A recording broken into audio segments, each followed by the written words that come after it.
It's always a tough transition when students from secondary schools enter tertiary institutions for the first time. A paper was presented during the 6th Pacific Islands University's Regional Network Conference on the transition of secondary students into higher tertiary education, the perspectives of Divine Word University, Morobe Province, Papua New Guinea. The paper was authored by Divine Word University's Head of Rehabilitation Sciences and Physiotherapy Department, Rhonda Wohemani, and the postgraduate senior liaison officer from the Solomon Islands National University, Imelda Ariku. Wohemani explained that since teaching at the Divine Word University for the last 15 years, she and Ariku identified some challenges and barriers that affect first-year students.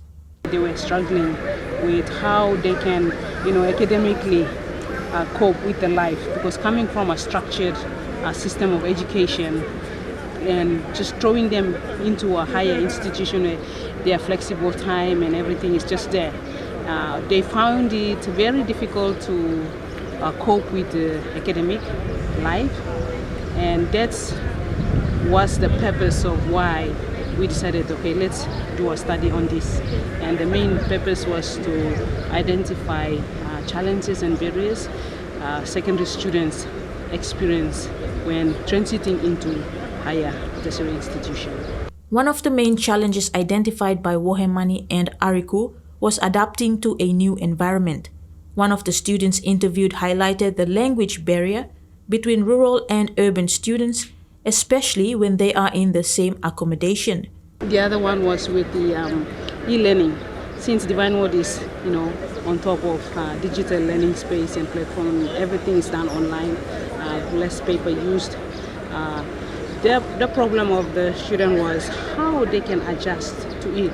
If they have been introduced in secondary school about how to use computer and how to, example like flip classroom, how they can, accommodate for that in the secondary school, then smooth transition will happen when they go into their first year of foundation. Yeah, so that was one from e-learning, and the other one was support system, non-academic and academic as well on campus. Like we identified, yes, Divine Word has support system, especially like mentoring programs, psychoeducation, Toastmasters, and counseling sessions were there. And we've identified that it needs to be strengthened.